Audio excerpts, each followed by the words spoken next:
All right, so we're going to get on to our next talk, and our next speaker is Nick Loenen. We're going to, depending on when you registered, you might have noticed that there was a change in speakers, and this was my worst nightmare come true. A week before my event, a speaker drops out. But thankfully, someone that I trust dearly recommended Nick. And at first I was kind of skeptical just because I've spoken to him in real life. But he seemed pretty nice when we were emailing and stuff. But what really won me over was when he gave me the title of his talk. And I'm really excited to hear what he has to say. So I'd like to invite Rico, the president of UBC Students for Liberty, to introduce him.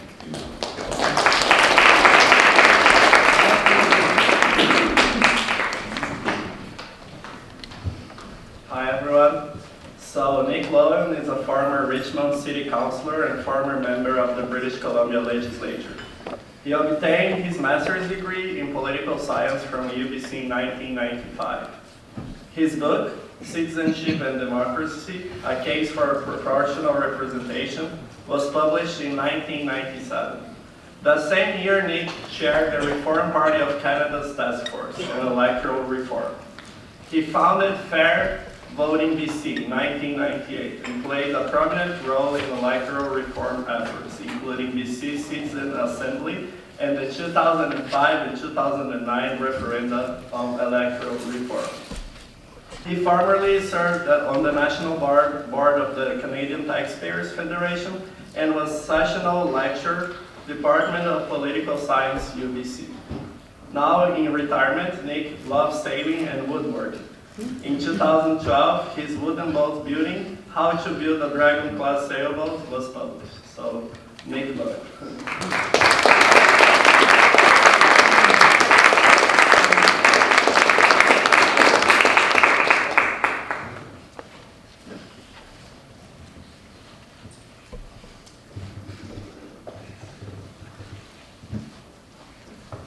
Well, thank you kindly for the invitation.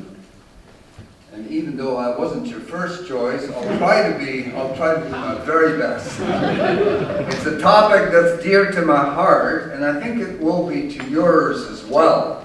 You know, politics is about power. Government is about power. And the question is, in fact, it's the only power that is coercive. It's backed by jails and guns. And the question is, how do you control that power? It's an age-old question. But I tell you, the voting system is absolutely key. Not many people realize that. Think of what voting systems do. They are the rules by which votes are translated into seats. They allocate power.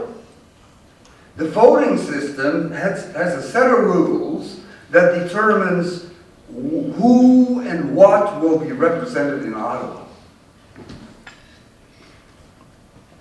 It determines who is ultimately accountable to whom. Now, our voting system is known as Firstpastthepost, and we have had that since our inception in 1867. But almost immediately, starting in 1893, there have been attempts to change it, to make it more democratic, more accountable. And throughout our history, there have been endless attempts and promises. Former Prime Minister Chrétien, former Prime Minister Stephen Harper, while they were in opposition, they were all in favor of changing the system. They quickly forgot their promises once they were in power. Now we have Trudeau. Same thing. A promise. And the question is, will Trudeau be able to deliver? Will he take a step that no one before him has been able to take? Or will his own caucus balk? As happened to René Lévesque in 1976 in Quebec. He had promised very persistently and extensively on the promise to bring in proportional representation. And once they got into power, his own cabinet and his caucus said, "You gotta be an idiot. We have just had a huge bonus in seats because of those wonderful rules. Do you want to change that?" Right? So in his memoirs, Levesque says, the greatest disappointment of his political career is the fact that he had to renege on that promise. That's huge when you think about it.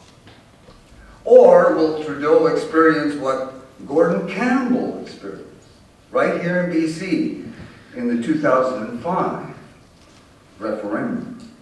His caucus very cleverly upped the ante, raised the bar, said, okay, if we're going to allow the unwashed mob to have a say in this, we'll raise the stakes up to 60%. Now, as it turned out, 58% of the people of this province in that referendum supported changing from first past the post to proportional representation. 58%. Trudeau just recently won a major majority government victory on what? Less than 40%, right? We think that's wonderful. We had 58% of the people say, this is what we want, and yet it was denied. Didn't make it. It's probably, within Canadian history, the largest majority of support in a referendum. And yet it was denied. Why? Because the caucus of Campbell rebelled. They said no. We'll cleverly rig the rules. You see how difficult it is to change the rules by which we allocate power. You know, for Trudeau to ask his caucus to embrace proportional representation is akin to asking turkeys to vote for early Thanksgiving. There's a conflict there. See, the only people that can change our system are the ones that benefit from not changing it. And so, the promise of real change, if you look back at our history, it's very, very, very difficult to attain. Now look at our voting system. First past the post. Its central feature is that it has local ridings, constituencies, geographic areas. The House of Commons, 338 seats, and every one of these seats is allocated to a particular group of Canadians who live within a particular area. And every one of you is assured that you will have your fair share because you will have one seat in Ottawa. Someone in that seat who's going to speak for you, who knows your needs, and who will represent you. And so we have all of these constituencies, these local ridings, Kamloops, South Delta, Kingsway, Vancouver, Kingsway, and so on. That, we are told, that local representation is one of the great virtues of first past the post. And every attempt to do something about our system, we get warned. Don't embrace proportional representation because, you know, the local representation you now enjoy, it'll be taken from you. It'll be wiped out. You will lose your voice. Really? What voice? Formally, first past the post is designed to provide very strong local representation. In practice, it's not true at all. People don't experience it that way. Study after study shows that Canadians do not feel they can participate in Ottawa. That anyone is speaking for them. There is, in fact, a huge disconnect between what happens in Ottawa and what the people on the ground experience. We're not participants. Now, why is that? Why is it that a system that was designed to give full, local, effective representation to Canadians, to to voters, it doesn't deliver. It delivers the opposite of what is promised. How come voters, while formally designated a seat, do not feel any sense of participation? You know, local representation is a myth. That your MP speaks for you is a myth. It just isn't so. MPs do not answer to their voters under our system. They, supposedly represent a certain geographic area, but it's not true. If that were true, the House of Commons seating arrangement would be quite different. You would think that the various MPs would crowd around each other in terms of region and neighborhood.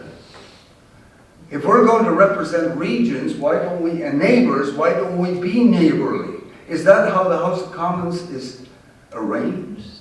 Is that how your MPs are seated in the House of Commons? Not at all. They are seated by party, because party is more important than your local constituents.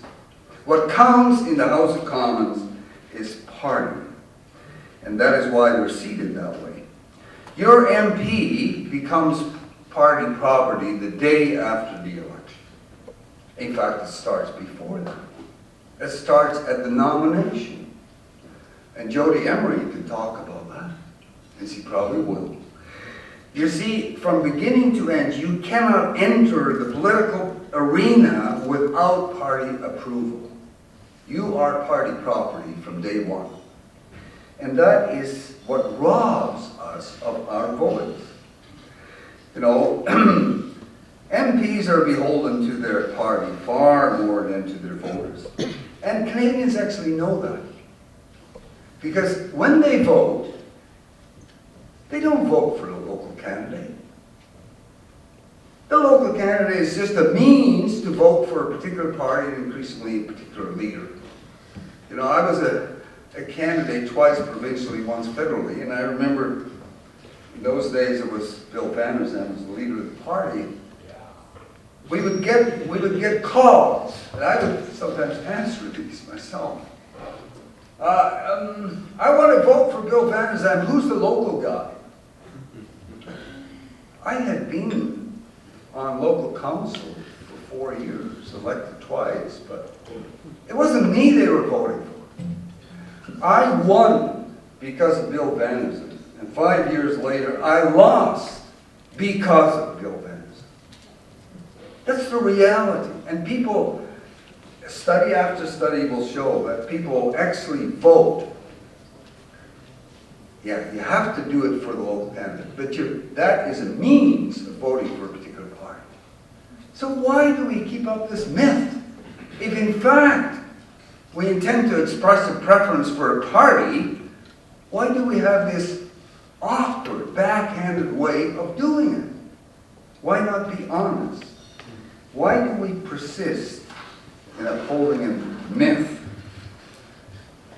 Okay, I've said that MPs, in fact, don't speak for their constituents.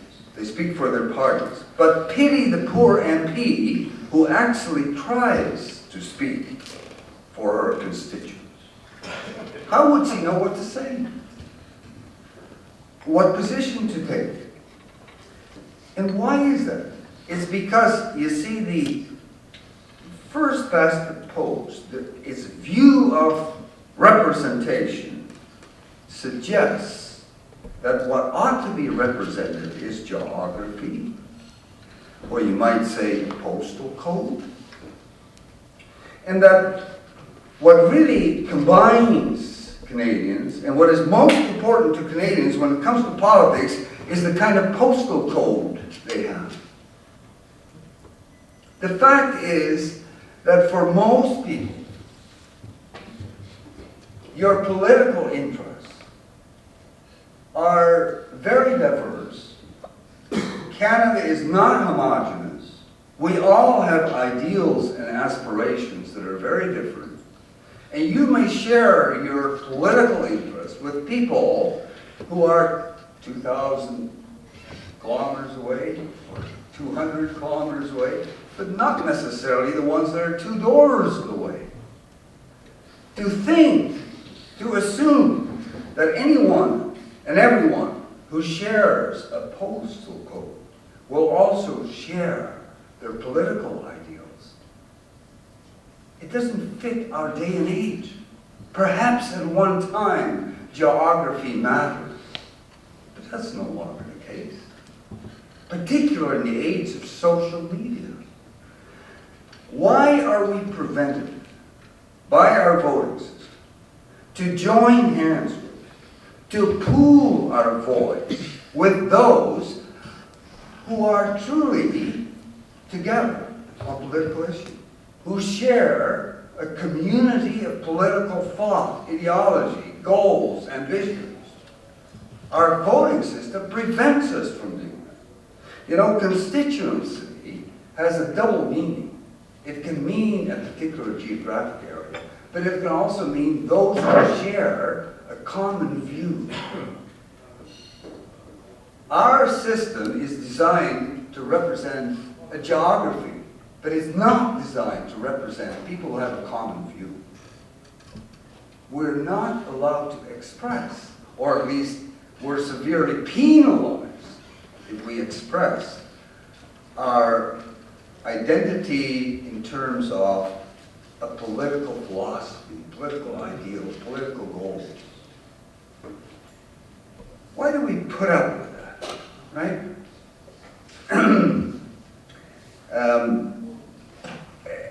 Insured, I have to hurry up. Insured, Firstpastthepost fails in its most central virtue, which is giving voice to localities. It fails in that. But look, that is not its only failure, because it also is often touted as providing stable government, right? The fact that the Liberals have a 50-part or a 50-seat bonus is deemed to be okay. Why? Because we like stable government. Now we have a majority. It's an artificial majority. The majority of voters did not vote for this party, but we have a majority. Why? Because it's stable. So we're told, right? And we're also told that proportional representation leads to coalition, minority government, instability, people that are unable to get anything done. Now, is it true that Firstpastthepost leads to stable government? Well, it does if you look at it in terms of how long the governments last. But if you look at it in terms of public policies, the durability of public policies is not true at all. Because under our system, we bring in a whole new cabinet, a whole new crew, and even as we speak, Trudeau is very busy undoing a whole big chunk of the Harper agenda. So what you have in public policy is these wild swings. That's not stable. That's yo-yo politics, or in terms of public policies. It's going back and forth. Whereas if you look at proportional systems, yes, governments will fall more frequently, but after each election, you have largely the same people around the cabinet table. 85% or more are the same faces. And what that does is it creates stability of public policy. So when it comes, when people claim that our system, our voting system, leads to stability, it's not true. It's not true. It's not true in terms of public policy. It's only true in terms of how long the governments last. And in fact, the Canadian experience with minority governments has been very positive. You know, we had minorities from 63 to 72. They were some of the best governments we've ever had. National health care came out of that. The flag, pensions for seniors. So, you see, even in the Canadian context, our experience with minority governments has not been negative. All right.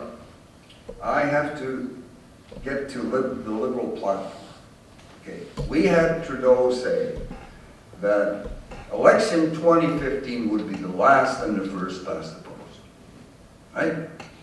And he talked a great deal about proportional representation and about consensus building and respect in Parliament for the opposition and so on. And he talked about making every vote count. What a wonderful prospect.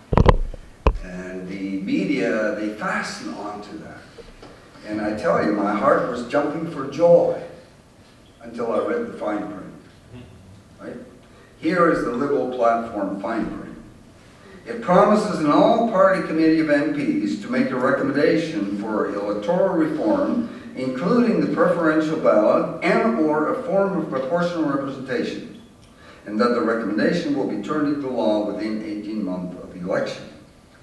So I'll make a rash prediction, and then give you a few comments yet if I have time. And my rash prediction is that first past the post is going to be replaced with the preferential ballot, also known as the alternative vote. In the US, it's called choice voting.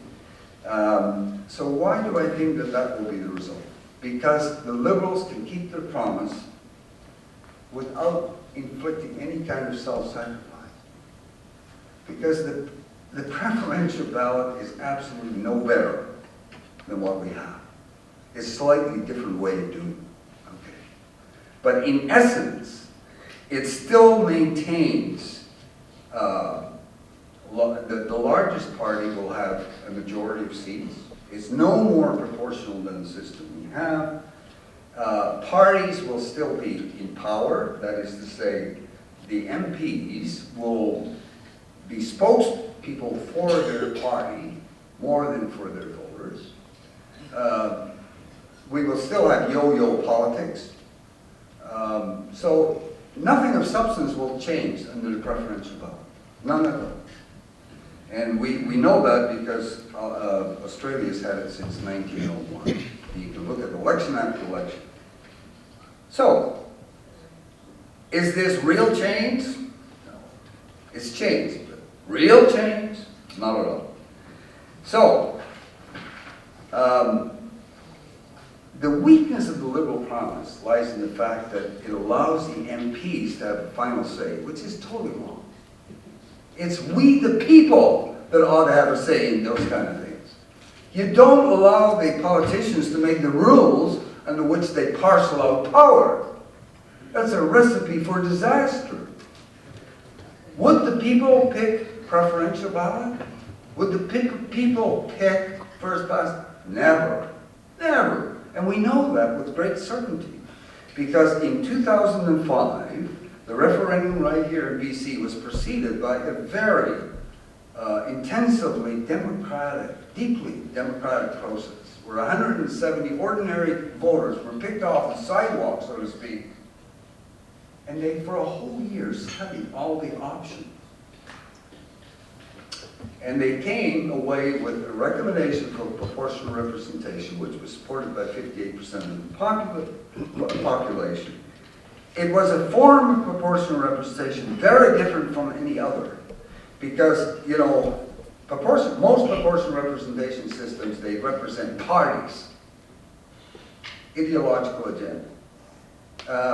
Others represent geography. Right? The STV system is wonderful because it allows voters to choose what it is they want. Do you want a party to represent you, or do you want a local vote? STV has huge amount of choice for voters. It puts voters in the driver's seat. And that is what a democracy is all about. It also has a built-in US-like primary, and because of that, successful candidates know that their loyalty to their voters ought to be much stronger than the loyalty to their party. That is the system that citizens would select. You know, the Trudeau promise is akin, it reminded me, of former Liberal Prime Minister Mackenzie King, who on the conscription issues famously said, conscription if necessary, but not necessarily conscription. And Trudeau says the same thing about forced repetition. What does it mean? I don't think it will mean anything. You figure out what it means. Thank you very much.